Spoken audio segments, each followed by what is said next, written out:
We are live and streaming across the province of Ontario. Welcome to the 2022 FEO Energize virtual conference. Tuesdays and Thursdays in the month of March. 25 plus speakers. Dozens of important topics. Designed to motivate and inspire you to make a triumphant return from COVID. It's time to reconnect, reimagine, and refocus. Let's get energized. This portion of the 2022 FEO Energize Conference is brought to you by the Province of Ontario, Destination Ontario, OLG, and SmartServe Ontario. Please welcome our host for the 2022 FEO Energize Virtual Conference. It's our CEO, Dave McNeil. Well, good morning, everybody, and welcome to week 3 of the FEO Energize Conference. I hope everybody enjoyed some time with their family and kids during the March break last week. We're glad that we're another step out of the COVID protocol, and for those that choose, it's now again a mask-free society, and it's nice to see smiling faces and everything out and about in the community. Some people are still wearing masks, and we honor their choices, and whatever you feel safe doing, we encourage you to do it.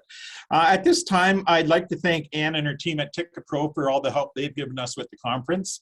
And at this time, I'd like to throw it over to Deb Mann for our land acknowledgement as we start week 3 of our conference. Deb? FEO Festivals and Events Ontario will begin our Energize conference by acknowledging that we meet on Indigenous land that has been inhabited by Indigenous peoples from the beginning. We are grateful for all the opportunities to meet, and we thank all the generations of people and stewards who have taken care of this land for thousands of years. In particular, we acknowledge the land we now call Ontario is on the traditional lands of many Indigenous peoples, including 133 First Nations, specifically the Algonquin, Mississauga, Ojibwe, Cree, Odawa, Potawatomi, and the Haudenosaunee people. We recognize and appreciate their longstanding historic and current connections to this place, where many festivals are celebrated annually on Aboriginal land. And I invite our industry to consider where their events are situated, who lived here before us, who are our neighbors today, and whether they are included and represented in our celebrations. We recognize the contributions of the First Nations, Inuit, Métis people have made, both shaping and strengthening this community in particular, and our province and country as a whole. Ontario is covered by 146 treaties, which were signed between 1871 and 1930. A treaty is an inheritance, a responsibility, and a relationship. May we be good neighbors to one another, good stewards to our planet, and good ancestors to all our children. Thanks, Dave. Thank you, Deb. At this time, I'd like to introduce Kyle Sipkins. A lot of you know Kyle, and we all look up to Kyle normally. Kyle is a great board member, and he's the host of Supply and Demand every third Tuesday in the month on Tuesday Talks. Kyle, I'd like you to tell people a little bit about yourself and introduce your guests for today's session. Over to you, Kyle. Thanks so much, Dave. And again, everyone, welcome back to the third week of the virtual conference. I'm the moderator for today, Kyle Sipkins. You may recognize me from either way up on the stilts as the owner and founder of InCirc, or maybe from every third Tuesday for Supply and Demand right here on FEO Tuesday Talks. I'm very pleased to have with us two wonderful guests today talking about a very important topic, the importance of LGBT plus market readiness on the road to recovery. I'm going to introduce them in just a second, but first I want to read a little bit about what we're covering today. It's estimated that the Canadian LGBT plus traveler contributes $12 billion annually to the global travel market. Learn some of the ways your business can become more inclusive to one of the world's largest travel markets. by addressing the needs of both your internal team who identify as LGBT+, as well as potential LGBT+ customers. Our webinar will identify which individuals are included in this broad market, address the use of inclusive language, outline ways businesses can be more inclusive, and outline available programs to assist you. Sorry about that. There was a printer error at the bottom there. But I do want to introduce the guests for today. We have Loren Christie and TJ Jones joining us. So Loren, at this time, I want to invite you in and to introduce and tell us a little bit about yourself. Thank you so much. Well, yeah, we have a great agenda today. And if we can start the PowerPoint, I'll go to that. And so Jay, there we go. Awesome. Just like we planned, very slick. So yeah, we're talking about the LGBT+ travel market and whether you're ready. And we got a little intro there from Kyle. So if we'll just go to the next slide, I'll give you the land acknowledgement. Thank you, Debbie, who already did that. But the agenda for today. So yeah, we want to talk a little bit about who and what does this market represent, because it's quite varied. We want to outline some ways your businesses can become more inclusive. And I'm going to show you some examples of some destinations and businesses and where they're at on their journey, just to bring it to life a little bit. And then my colleague, who I'm going to introduce in a second, is going to talk about the importance of being authentic, the gender unicorn, stay tuned on that, and the use of inclusive language. And then at the end, if there's some time, we'll talk about some available programs to assist in your journey, as well as hopefully have some time for Q&A, which I would absolutely welcome for sure. So we'll leave some time at the end for that for sure. Next slide, just to tell you a little bit about myself. My name is Loren Christie. I go by the pronouns he, him. I run my own business, but for 20 years, I worked in a variety of tourism and hospitality jobs, including 17 years with Starwood Hotels and then some time with Destination Toronto. But in the last year and a half, I've been doing a lot of work with Canada's LGBT+ LGBT+ Chamber of Commerce on their tourism program, which is what brings me here today. So working with them, getting out the word about their training programs, as well as their Rainbow Registered Accreditation Program, which I'll tell you a little bit about at the end. And then joining me to talk a little bit about some of the diversity and inclusion programs we have and give some examples is my colleague, TJ Jones. He goes by the pronouns he, they, and I will turn it over to TJ a little bit later on in the presentation. But I thank him for joining us, and he is joining us all the way from Newfoundland, so he's an hour and a half later. So he is well into his lunchtime right now. So thank you, TJ, for making time for us today. Next slide, please, Jay. So first up, who is the LGBT+ travel market? I think it's really important that too often the term gay market is applied to this market, and it is used really without the appropriate consideration of the diversity within this broad market. The LGBT+ umbrella covers a lot of different terms: lesbian, gay, bisexual, transgender, transsexual, two-spirit, queer, but also within that, families, couples, seniors, depending on their demographic, what their interests are, whether they're outdoor enthusiasts or foodies. So it really almost applies to pretty much everybody has a piece of the LGBT market available to them. Next slide, please, Jay. So talking about the dollars, and in the intro, Kyle kind of mentioned the impressive amount of money that the Canadian market, for example, represents annually. But one thing I think is even more impressive is that this market has seen an increase over the last 8 years of 43%. So this is a market that is growing, that is spending more, is more interested in traveling. And part of that is, you may ask, well, why is that? A lot of that is just the changing world. There are a lot more people that identify within this market and are open about identifying this market than they used to. But that also means that they want to travel and be catered to as that market. So it represents a very large opportunity in the market in general. And one thing I should point out, should have done it on the last slide, but just as we go through some of these statistics, just so you know where they came from, the CGLCC did a survey just prior to COVID, like it literally wrapped up March of 2020. So these statistics are not with a COVID lens, but in reality, we could look at everything through a COVID lens. So you can apply that as you wish, but these are pre-COVID numbers based on travel patterns and statistics from the LGBT+ market here in Canada. Anyway, back to my other point, which is, as you can see in bold across the bottom, one of the really key things is that although this market does represent a lot and is a growing market, there is a lot more to welcoming this market than simply just asking for their business.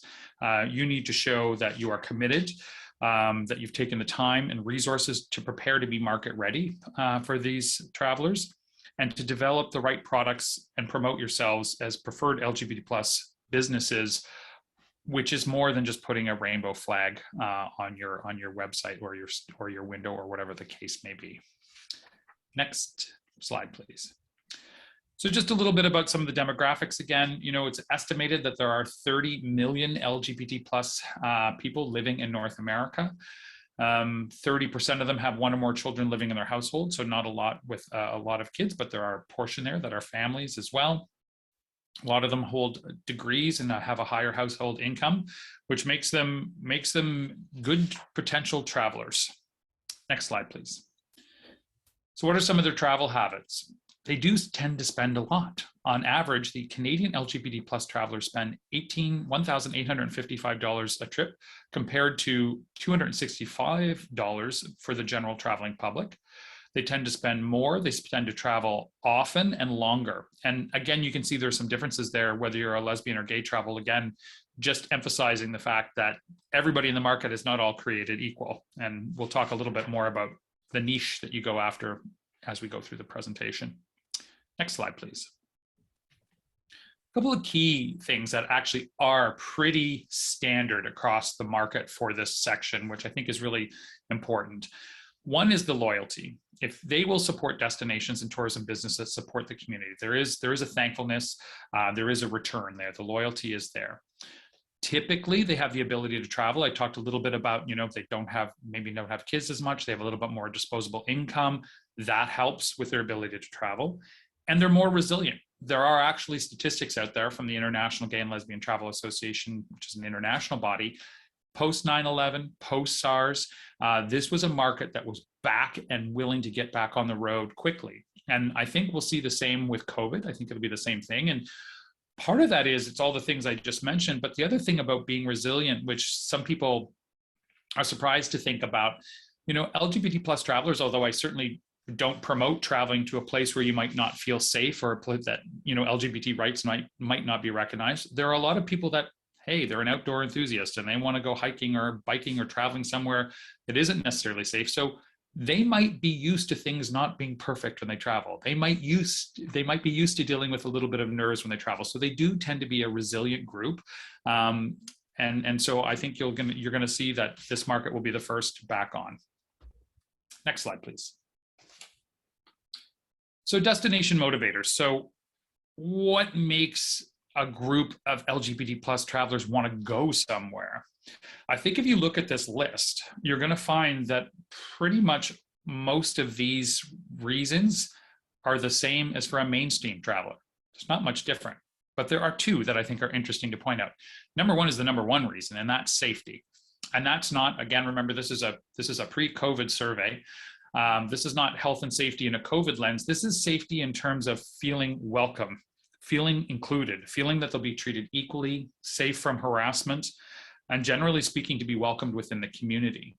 So it could be connected also to a destination political climate as well in terms of their rights for LGBT plus, but overall, it just means their personal safety. And that's why it's so important to create spaces that are safe and welcoming for LGBT plus travelers if you would like them to go to your destination, or in the case of this group here, attend your event or festival. And the other one that I think is particularly interesting is that number 9, it's all the way down at the bottom. It's still an interest of them for LGBT plus culture and history, but it's not the number one motivator. It's a nice add-on to have, there's no question, but it is not the number one. It's in fact a tie with number 9. So all of those other things are more important to the traveler than that. Next slide, please.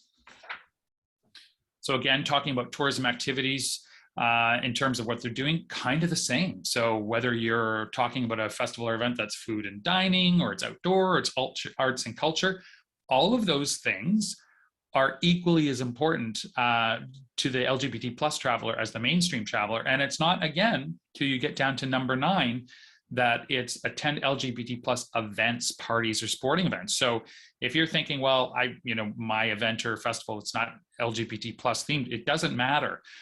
All of those other things are more important for the LGBT plus traveler to take part in, and it's what they want. So again, they engage in similar activities and demand many of the same tourism products and experiences as mainstream travelers. They just want that environment to be open, safe, and accepting for them to choose to do it. Next slide, please.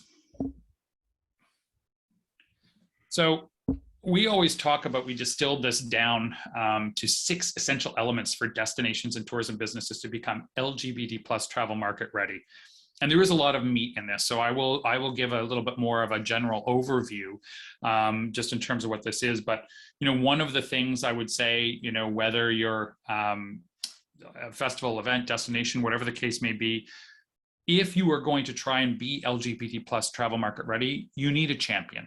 You need someone, whether they're part of the community or an ally of the community, that's really going to take up the cause and push it forward. And in my role now with the LGBT plus Chamber, I have conversations with people who are wanting to do stuff, but they don't have that champion. They don't have someone who's going to push it through and make it happen, because we're all busy. We're all coming out of 2 years of pandemic. We've all got things on the go, but you do need to assign someone who's going to take the ball and run with it for sure. One of the places I always give a shout out, and I've worked with them before on several of these presentations, is, as an example, is Tourism Kingston. They absolutely have a champion in Alison Tonelli, who's their director of sales, and they absolutely have done so many amazing things and are continuing because there is a champion and because there is someone that is pushing LGBT plus inclusivity. And I think in a year or two, Kingston is going to be one of the cities that is recognized in Canada as doing the best job, because I can see all the work they're putting into it on the back end.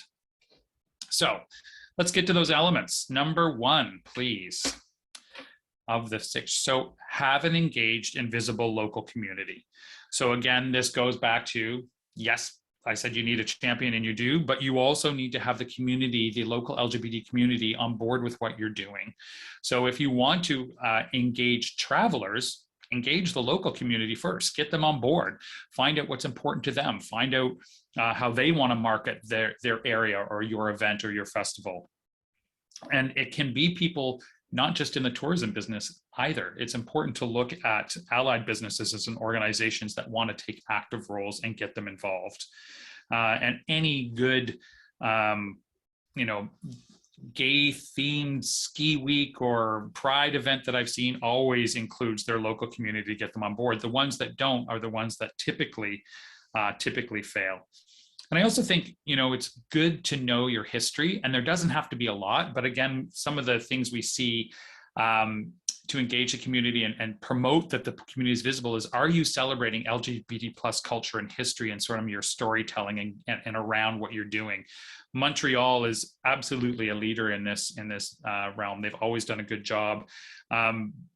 Since 1896, apparently they had the first LGBT plus owned business there. It was like an apples and cake bakery, and it's where people could go and meet discreetly. And they have promoted these type of stories all the way through. And so celebrate those stories, know them, but you don't have to have tons of them. Just do a little bit. Just know what they are and improve visibility. Number 2, please. Next slide, Jay. So establish clear values, have a vision and a plan. And again, that just goes with any great business case. If you're moving in that strategy, have a clear vision, plan, and the values and what you want to accomplish. Next slide, please. Build collaborative, local, regional, and broader partnerships. And I think this is quite relevant for this crowd as well. Again, you may not be an LGBT plus themed event or festival, but there's no reason why you can't work in conjunction with local ones that are. Form a partnership, work with them to do co-marketing, support their products at your event or your festival. I think there's a lot of opportunity to do that. And when you look at regions across the country, it's the regions that have worked in conjunction with each other that do really well. Whistler Pride, for example, and Whistler is now probably the #1 gay ski destination in Canada, or in North America, I should say. And they work really well with Vancouver, cross collabs in terms of events, festivals, destination, cross-marketing. And so if you can have if you can work hard to create those partnerships, you'll do well. Here in Ontario, you're seeing it between Toronto and Prince Edward County as an example. Prince Edward County has really gotten now a bit of a reputation as being an LGBT plus friendly destination. And again, it's because they put the work onto it and built partnerships with folks in Toronto to improve that visibility and other tourism businesses. Next slide, please. Number 4. Provide dedicated investment and support. This is really key. And this is one thing that I always really talk to businesses about. This is not a tick box. It's not a, we did one training and now we're done, check, we're perfect. It's a journey. And we're always working. You take a snapshot in time, but there's always further to go. And the example that I like to give of that is, I don't know if you noticed it when I did the intro, but I work for the CGLCC, which is the Canadian Gay and Lesbian Chamber of Commerce. That's what the acronym originally stood for, but we now call ourselves the LGBT plus Chamber of Commerce. And why is that? Is because things changed. When it was founded 20 years ago, it was just the Canadian Gay Chamber. Then we added the L. Then we added the LGBT plus. But the logo and the branding are there, and we still have some legal things to change. But the point being is even the chamber, which is hopefully somewhat experts in this field of topic, we're working on a journey all the time, and things change and evolve.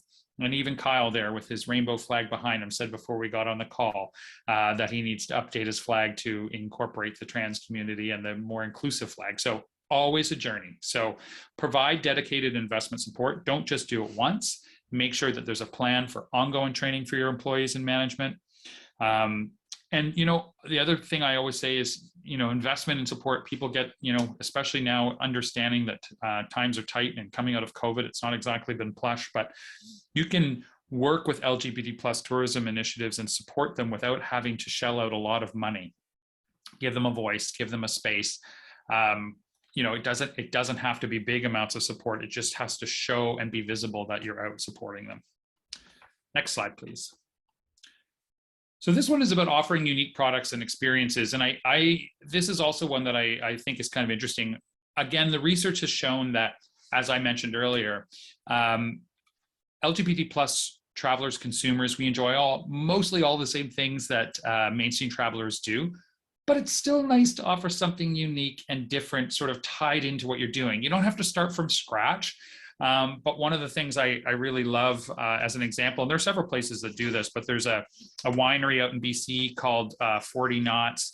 There are various breweries. There's one, the 555 brewery down in Prince Edward County. Occasionally they come up with specialized LGBT plus beverages, whether it's wine or beer, branded to support the local community. It's such a small thing, but if you were having a festival, an event, and you went up to your beer tent or you went up to get a drink, and imagine if just one of the cocktails was themed for the LGBT plus travelers or guests that you had, how amazing that would be.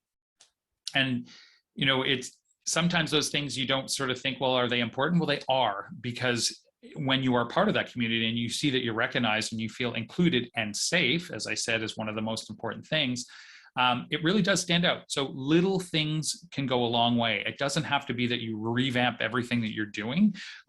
Just do something, a little bit of a shout out or a nod.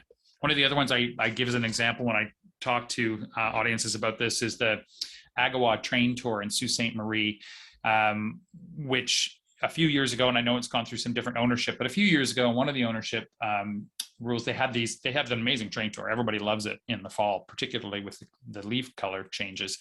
So they leave that product, but they did a special Pride train and they decked it out. They had a special brunch. They had a drag queen doing the commentary, and they actually made it a little bit more expensive, which is okay, because you don't mind paying a little bit more when you're getting a little bit more from it. But it was also a really great way of taking a great product and making it a little bit unique and giving a unique experience to that particular niche market. So absolutely, you can get creative. It can be big, small, it doesn't matter, but unique products and experiences go a long way. Next slide, please. So the 6 really key consideration you need to take into account is to implement inclusive marketing strategies and promotional activities. And this is very basic. I mean, be authentic is the sort of the main rule and takeaway from this. So what that means is if you have, like I said, it's great to offer unique products, but it's even better to just incorporate LGBT plus imagery offerings into your mainstream traveling offering. So if you have a website, why not show an LGBT plus couple enjoying themselves at your festival or event? Why not have a targeted campaign that goes to all those outdoor enthusiasts, but maybe it includes LGBT plus outdoor enthusiasts? As I said, they fit into every niche.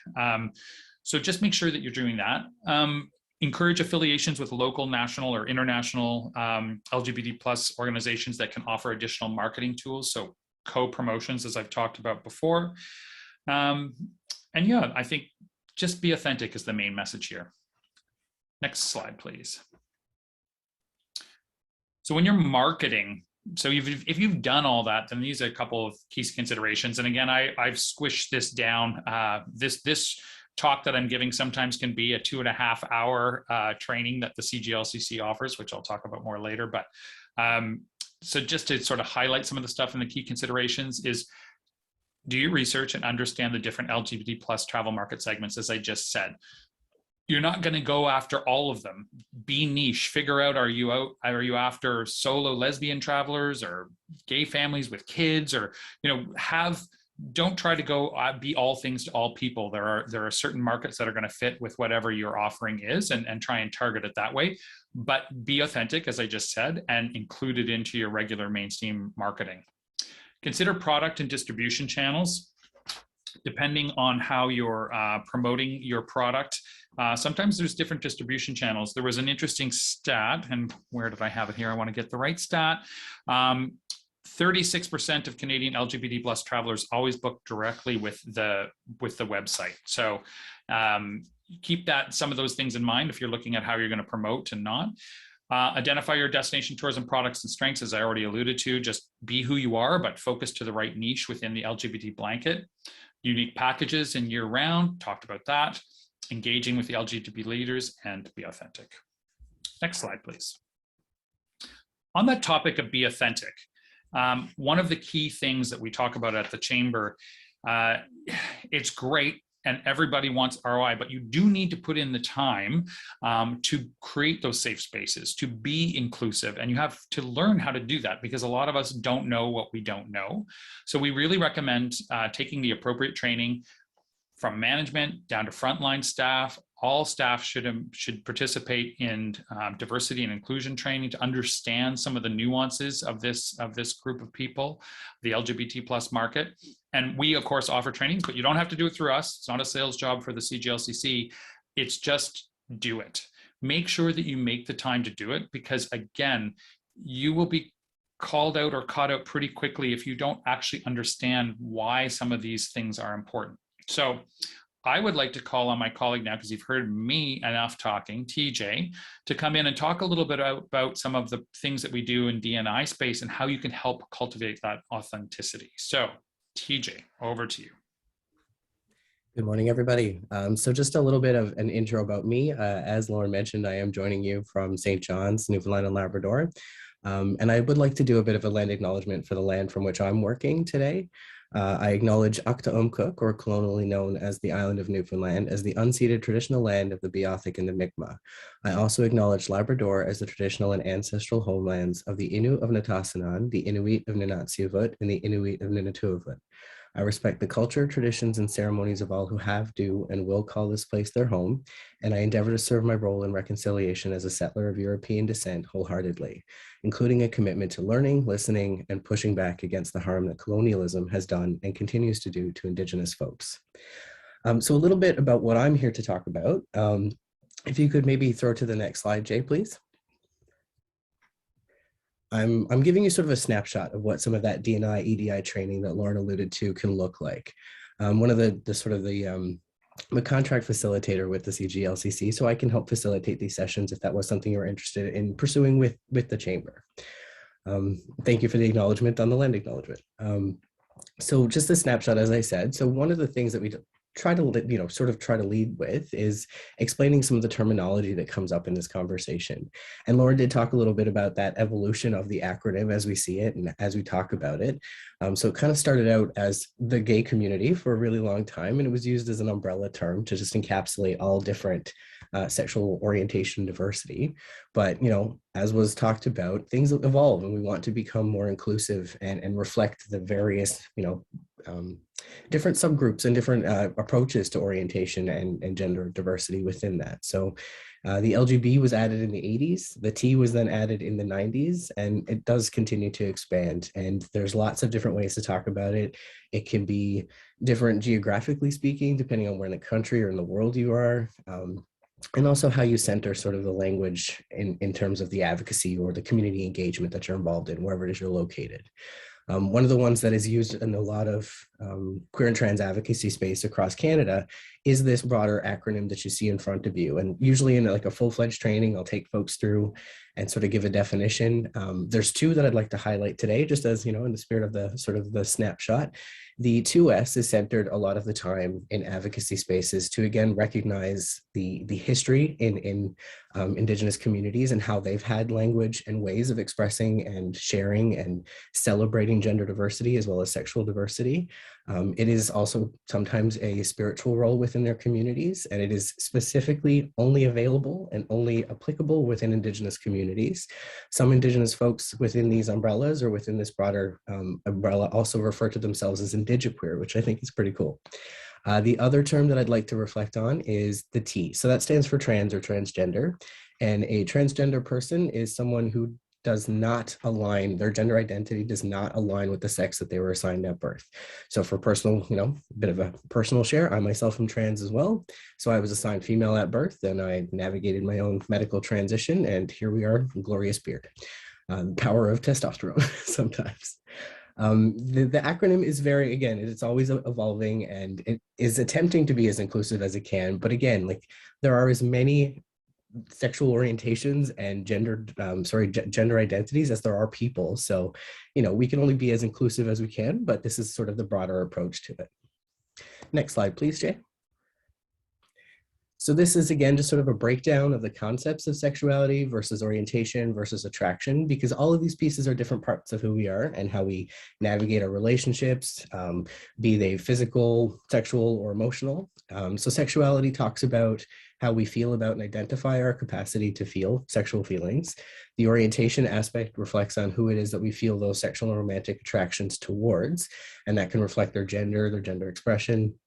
Attraction talks about the presence of and ways in which we experience attraction to others.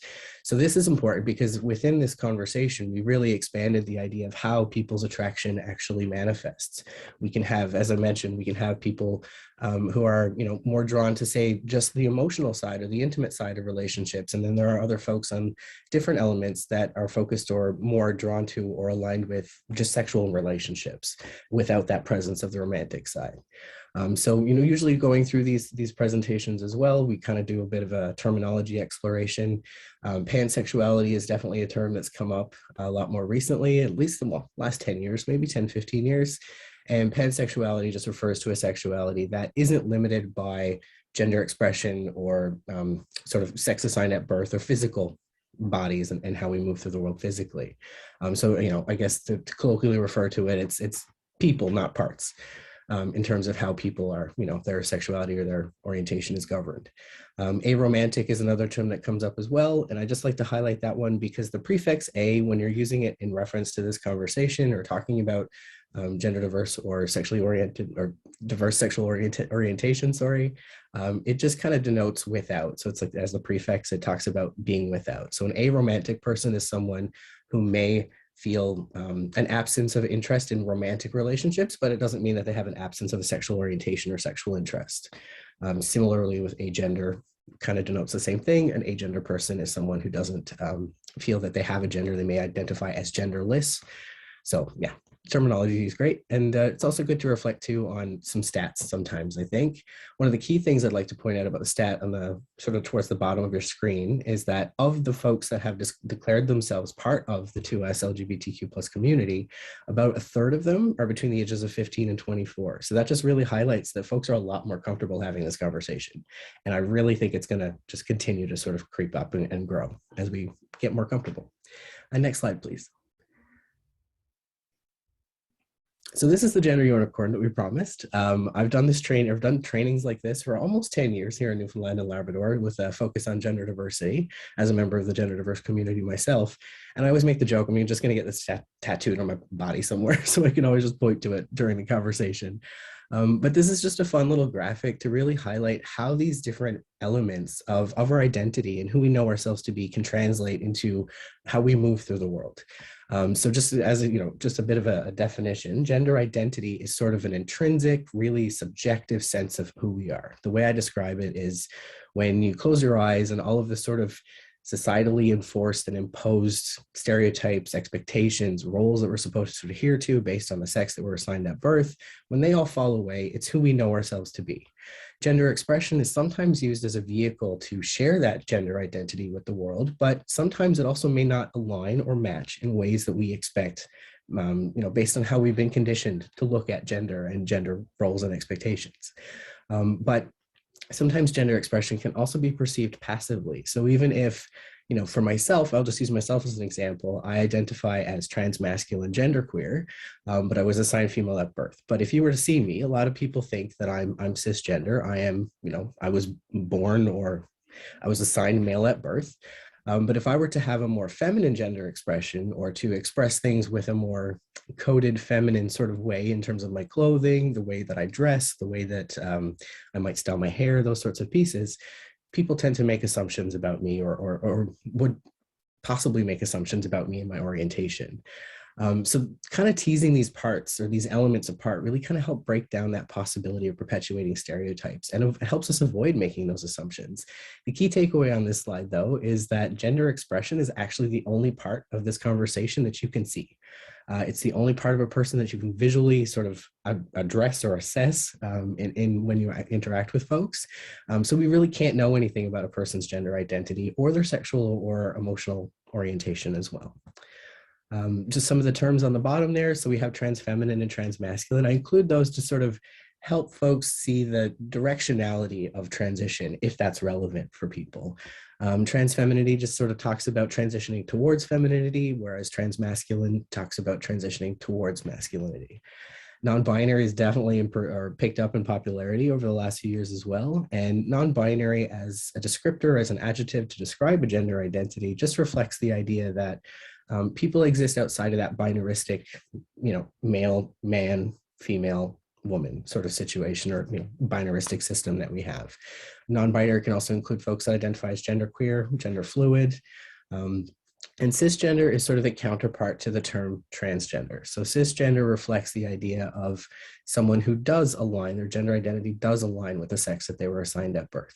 So if you've gone through your whole life and you were assigned a particular sex at birth, it was put on your birth certificate, and that has always made sense to you, it's never really felt like it didn't fit, then chances are you're cisgender. So one of the things I recommend in training is try to integrate that into your sense of self, because it helps position you within this context and within the conversation. We use the term cisgender to get away from the idea of trans people and normal people. That's not how it is. Gender diversity is just gender diversity. It's another aspect. So it's just a really great way to, again, to sort of help break down that there's me and then there's all these gender diverse people. We all have a gender identity. Sometimes we have to think about it more than others. Next slide, please. So just a quick chat about transition. It's a very personal, subjective process. Some folks seek out all, some, or no aspects of transition. Some of the main elements, and I use a lot of air quotes in this conversation because, again, language is subjective and it can mean different things to different people. But social transition is when you look at changing your name and perhaps parts of how you express your gender or your gender expression. That's what you usually see in younger folks before they've hit a certain point in puberty. Medical transition is when you work with a doctor, medical professionals to access affirmative care medical interventions. So that could look like hormone replacement therapy, that could look like affirmative or transition related surgeries. And then legal transition is a bit of a nightmare. As someone who's navigated the whole process, it can take a long time and it can involve a lot of different moving pieces. So it can involve changing your name, changing your gender marker, and then changing those records with any institution that you interact with. So your school, your employer, your insurance provider, your phone company. And transition can be a really long and drawn out process, and not everybody has the resources or the social support network or just the energy, the emotional labor energy to really sort of move through it in a systematic process. So people access it as they're able and as they want to, because not all gender diverse folks feel the need to pursue transition. But it just I highlight that just because people can be at different parts in that journey. So however you interact with them, as folks that are hosting festivals and events, folks that are in the tourism or hospitality industry, you may interact with people that have gender markers that may not align in your perception with the person that you see in front of you. And that could just reflect that they're at a particular point in their journey. And just some of the challenges of transition, again, that I'd go more into that in a different training. But the key takeaway about transition is that gender diverse people don't owe society a transition to have their identity respected. We all have our journeys. Next slide, please. Thank you. So pronouns, this is a conversation that comes up a lot when we're having this conversation, or this is an aspect of the conversation that comes up a lot. The words that we use in place of people's names when we speak about them, they're an important way to share and respect a person's gender identity, and they're not a preference. Again, language evolves. They were referred to as preferred pronouns for a while, but within the communities, we've kind of moved away from that. Preference implies a choice, and a person's pronoun is just their pronoun. We don't get to decide another person's pronoun based on how we perceive them, and we need to continue using the correct pronouns, doesn't matter if the person's around or not. Best practice for mistakes, a lot of people are curious about that. Just apologize, acknowledge the mistake, correct yourself, and move on. It helps avoid putting the emotional labor on the person who just had their identity disrespected, whether intentional or not. It removes that emotional labor from them and having to make the person who made the mistake, feel better. It happens a lot. It's probably not the first time. The next slide, please. And these are just some tips. So a lot of the sessions that I help facilitate for the CGLCC do include tips in terms of incorporating this into practice for all levels of organizational hierarchies, but just some quick tips: lead by example, create the space. If you want to really demonstrate that authentic engagement with the community, then model that in your behavior and how you interact with people. You can introduce yourself and your pronouns anytime that you introduce someone new, or anytime, you meet someone new. You can include it on name tags and your e-signatures, on your Zoom sort of name after, include them in brackets. If you have forms, you can have things like name and legal name, because as we just talked about with transition, people can be at different places with that. They may have a name that feels more authentic, but for whatever reason, they haven't changed it legally. They haven't been able to. You can also provide that opportunity for your people within your organizations to share their pronouns. It shares a frame of reference for the conversation. Be universal in your approach. You can sometimes avoid using honorifics. I know in our society, Mr. and Mrs. are sometimes seen as signs of respect, but it can also be very alienating or isolating for non-binary folks. And then, just move on from there. And I think that's my last slide, Loren. So it's back to you. And I tried to be quick. No, you were great. It was perfect. Thank you so much, TJ. That was awesome. So just a little snippet of some of the things that we do in terms of our training. Next slide there, Jay. I'll just talk a little bit about some of the resources out there for you. So next slide. So the CGLCC, ultimately, I talked a little bit about my role there and working with tourism and tourism related businesses, but actually, it's a chamber of commerce and it is a business to business venture. And there are over 28,000 LGBT plus owned and operated businesses in Canada. So we try to work with as many of them as we possibly can on helping grow their business and offering them supports. Next slide, please. So I won't go into too much of this. Again, we have inclusion training. You've heard a lot about it. Next slide, please. We have lots of market-ready tools and resources. If you are a member of the LGBT plus chamber, we have a lot of good resources and guides that can help you. For example, hosting inclusive events as an example. And some of these papers and research papers, they were done over COVID with the assistance of Tourism HR Canada and some funding from the federal government. And so although they live under our chamber, they are actually diverse in terms of the big wider spectrum of diversity as well. Specifically, I just talked about that hosting inclusive events, and there was a lot of tips and tricks in there for all areas of diversity. So awesome thing if you want to become a member. Next slide, please.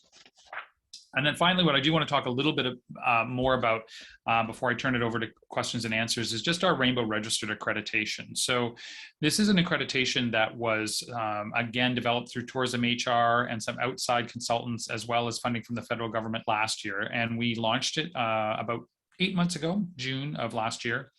And basically what it is a nationally recognized safe space accreditation program.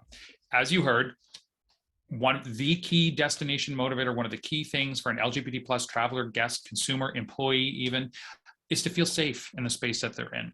And so this allows for a standardization across the country, nationally recognized standard of what that looks like. So I won't go into the process too much, except for to say that you are, if you would wish to do it, you are assigned an assessor. An assessor will review your various policies and practices, some of your trainings, what your culture is like. And it's all done with a few pieces of evidence required, of course, to show that you're doing that.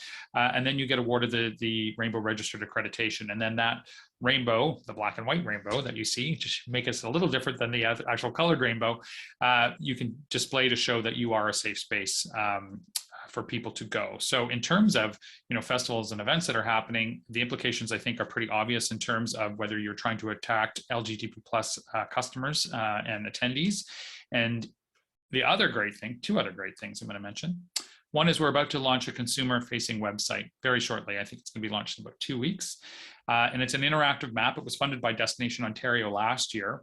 And it shows all of the tourism-related businesses and businesses across the country that have received this accreditation. So if you're an LGBT plus traveler, you're going to be able to go onto an interactive map and see which businesses have received this accreditation and help you plan your vacation in a way that's going to be safe and inclusive and accepting. So we're really excited about the launch of that. We're really excited about the Rainbow Registered accreditation. And I will give a shout out to our home province of Ontario right now. There is a lot happening at Destination Ontario with the LGBT plus market. There's a lot of time, effort, trainings going into this, and you'll hear more about it, not just from the Chamber's point of view, but also from Destination Ontario. And there is and will be more funding possibilities available. So there is a cost to get accredited. Depends on the size of your organization, but it can be anywhere from $300 up to $750, depending on the size. But just to let anybody know, if you are interested, please do contact me, because there is funding available right now to help with that. And my last thing before I turn it over to questions and answers is, but please don't contact me because there's funding available. Contact me because you are actually legitimately interested in providing a safe space for LGBT plus employees, customers, or consumers. Don't do it because of the funding. We are happy to work with FedDev to give some funding out there for people that are actually anxious in engaging on this journey, but you have to want it. Like I said, the point about the champions, you have to want to participate in this to do a good job on it. So, next slide, I think, is just, yeah, there I am. If you want to get in touch, have any questions about that, and want to learn more about Rainbow Registered or any of our programs, that is it. So I think we're doing okay. I finished exactly when I said I would. So if we have any questions and answers, Kyle, I'll hand it over to you. Thank you so much, Loren. And you finished right at the time that you said you were going to. So that's wonderful. We do have I think one question that's popped up in there, but I do want to remind everyone, like, if you do have a question, please feel free to put it in the chat, or there is a question and answer tab at the bottom of the screen. We do have some time here, and I would love to address any questions you may have. A couple of people commented that they have so much to learn, and I want to offer just a soft reassurance. We all do. I myself am a gay cisgendered man, and as Loren mentioned during the presentation, and as I mentioned before it started, I have a pride flag behind me, but I want to get the progress pride flag, because things are always developing and changing as a community, even within within our own communities. We're all learning and understanding each other better, and we want to make that part of this space today. So Rosemary posted a question in here, and I believe TJ, maybe you can answer this one, is can you please explain what the Z here is? I have never encountered that term. So in relation to pronouns. Yes, absolutely. Z here is what's considered a neo-pronoun. So in sort of the conversation of expanding our understanding of gender diversity and recognizing that a lot of folks within that sort of context feel that they may not fit within that gender binary. They may not fit in the male or female camps, so to speak. You know, a lot of people look at gender or sex assigned at birth as sort of a linear spectrum where on one end you got male and one end you got female. And folks that may identify or feel aligned with you know, a non-binary gender identity, a gender queer identity, a gender fluid identity, don't really feel like that fits. They don't feel like they can fit into one or, you know, one of those two categories.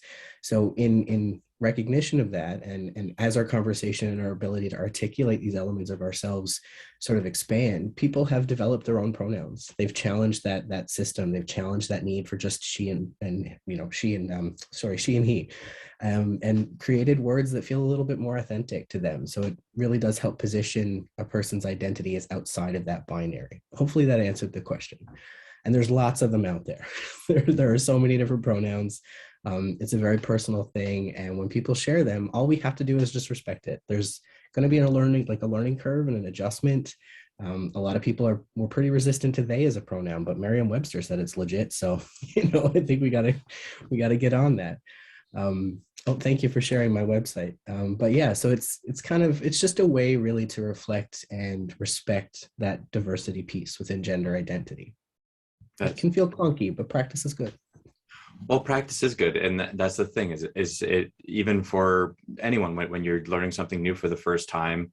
It takes practice. And TJ, I'm wondering if you can also mention what happens in the instance maybe where someone uses the wrong pronoun or misgenders someone, you know, accidentally.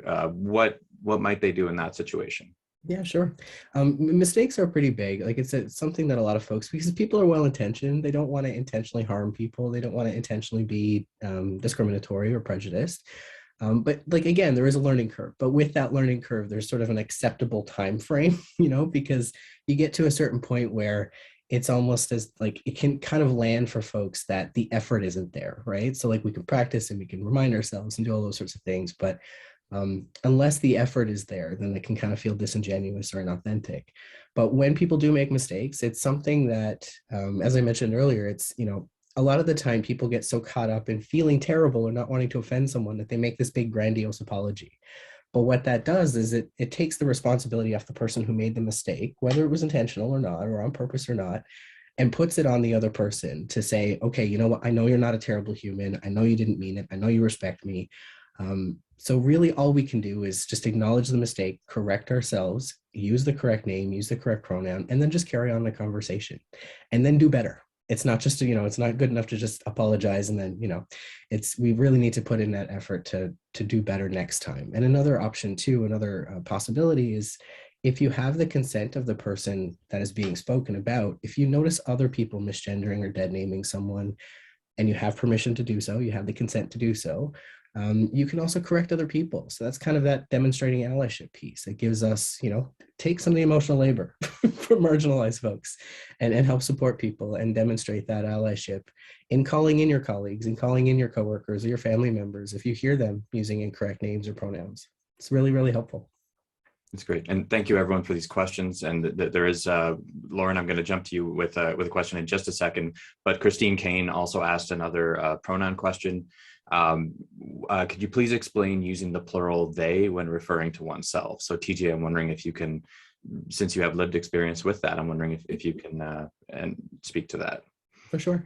And then again, this is like a mental sort of cognitive thing that we have to practice and we have to work at, because I mean, even like I'm a member, like you said yourself, Kyle, I'm a part of this community and we all have adjustments to make. And I remember when I first started sort of navigating my own gender diversity, I came out like transitioned at 28. So I mean, that was, you know, later in life. But they can take a bit of practice, and it's just basically the singular they is the only difference is themself versus themselves. So it's just kind of about practicing. You can almost just interpose or replace she and her, he and him with they as a singular pronoun. So they went to the store by themselves. They left their backpack. I should get it back to them. And it's just a really sort of, it does take a bit of practice, but we get there. And it's the effort is what's important. Again, if people see that effort, there's a window where mistakes are acceptable, and it's just about that authentic engagement. But the effort is what matters. And again, thank you everyone for these questions. I think chances are if you have this question, someone else has them as well, and maybe just was worried to ask. So Loren, I do want to jump to you again as well and ask, you mentioned a lot during your presentation about authenticity. I'm wondering if you can just, briefly mention again, like why authenticity is so important and what's the importance of visibility for the LGBT community at an event or at a destination. Well, it goes back a little bit to sort of that, the point of loyalty and commitment to the community. I always use the example of, I through the chamber last year, I was doing some research on various hotels, and a lot of hotels had a little pride flag on their website and said that they were LGBT plus friendly, but there was absolutely no images of LGBT plus people. There was no unique products for LGBT plus people. All there was a little flag. So it felt very inauthentic, and yet somehow their LGBT plus, their pride package was all that much more expensive for someone to book. So it didn't feel very authentic. It didn't feel like they were really trying to reach out and make you feel included. So the whole point about, again, LGBT plus travelers, their number one thing, they want to feel safe, included, and welcomed. And so showing a rainbow flag doesn't do that. What does that is showing that you understand who they are incorporating them into your mainstream marketing and treating them like mainstream travelers, like regular folks, if you will. So that is so important, and that's what drives the loyalty, and that's what drives the community respect. So, and again, it doesn't have to be massive. I worked at hotels for years, and one of the hotels that we were at, that I was at, I wanted to do a pride package, and we didn't have a lot of leverage to add a whole bunch of extra things. But one of the things I did, I said, well, listen, let's take $15 off the package and donate it to the 519 Community Center in Toronto and show a charitable thing. And so it was on there that every package, we didn't actually make any more money off it. It was more expensive, but that money went to a charity that was LGBT plus friendly. And at the end of the year, we did a big check presentation to the 519, and there was a lot of goodwill. And so people were then happy to book that package because it showed that we were being authentic and we wanted to work with the community and support the community. It's not enough just to sort of put a flag up there. Like you have to be authentic. And just the images, as I said, I think everybody who, all manner of diversity, whether you're talking about folks that are BIPOC or people with disabilities, to see yourself somewhere attending a festival or event and seeing people like you there, if you see that image, you can buy into that and you can see that there.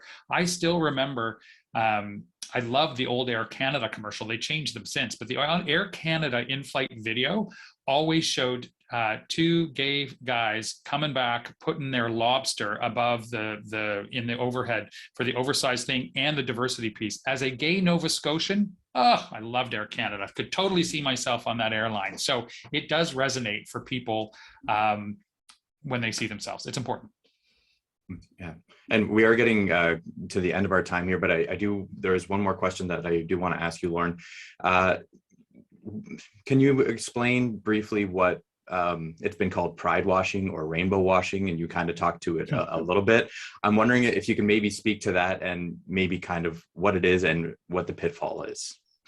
Well, the pitfall is again, just to reiterate, it's saying that you're going to do all these things and say, oh, let's offer this.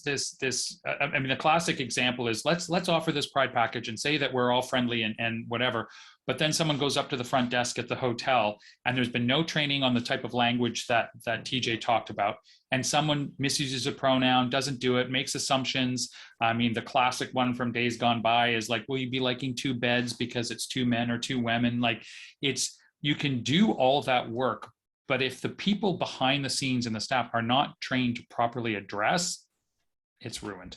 And one last thing I would just say, because I did see it pop up and it is important, you do not need to be a member of the LGBT plus community to be part of the CGLCC. It is all about allyship.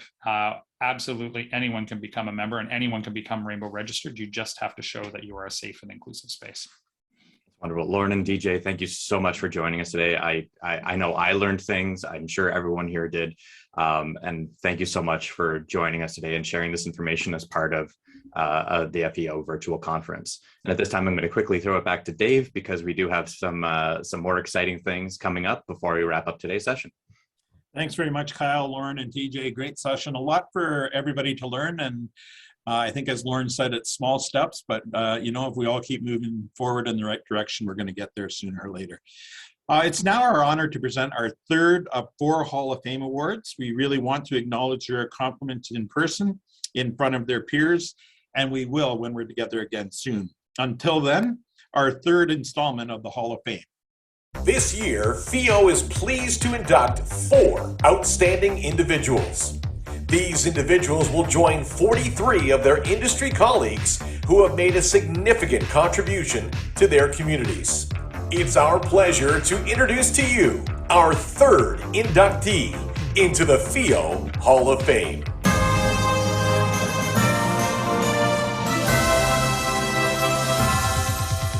Kathleen Thomas. From the Multicultural Council, welcome Kathleen Thomas to the Festivals and Events Ontario Hall of Fame. As Executive Director for the past 30 years, she's been the key planner and organizer for Carousel of the Nations. Prior to her position with the MCC, Kathy was a cultural dancer and organizer for one of the villages. No one has contributed more to this festival than Kathleen. She secured sponsors, partners, and funding, ensuring that the tradition of Carousel has continued for 46 years, even during the pandemic. She personally created and fostered the important village partnerships who are responsible for the sharing and celebrating of culture. She created the spin-off festival Carousel by the River, which for many years brought multiple villages to one location for a weekend event, in advance of Carousel around the city. She expanded the festival to Leamington for Carousel on the 42, and she led Carousel at Home, a hybrid event during the pandemic. Kathleen has also created countless mini carousels for city-hosted events over the years, including the FINA World Swimming Championships, International Children's Games, and the organization of American States Conferences, all held in Windsor. Congratulations, Kathleen. We are happy to welcome you to the FEO Hall of Fame. And Kathleen, congratulations from the entire team at FEO. Very well deserved. And we look forward to having you on stage in front of your peers when we're together again. Just want to remind everybody, we've got some great sessions on Thursday. Brad McCabe will be here on sponsorship in our new age post-COVID with some of his guests. Jessica Holliday from Destination Toronto will join us to talk about influencers and how to engage and use them in your social media packages. And we're going to have Brad Mayo and Michael Harker in to talk about research, what we found out, and what will be important moving forward, and some questions that you should include, as we come out of this COVID all together. So some great sessions coming up on Thursdays. We hope you can join us then.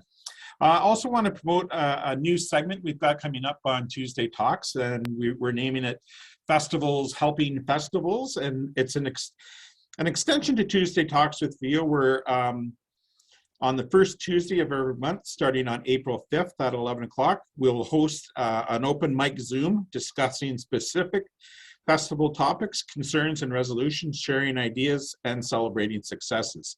Your interaction and sharing of experiences will support the industry as a whole.